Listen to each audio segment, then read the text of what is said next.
Only 5 tips. Speak English without partner. Number 1. Read a lot. Find a book, article, magazine, blog. And speak when you read for 15 minutes every day. Number 2. Learn phrases. Speak in phrases, not individual words. Number 3. Forget grammar.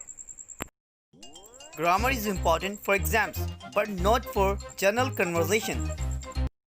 It's more important the other person gets your point. Number 4. Know your past.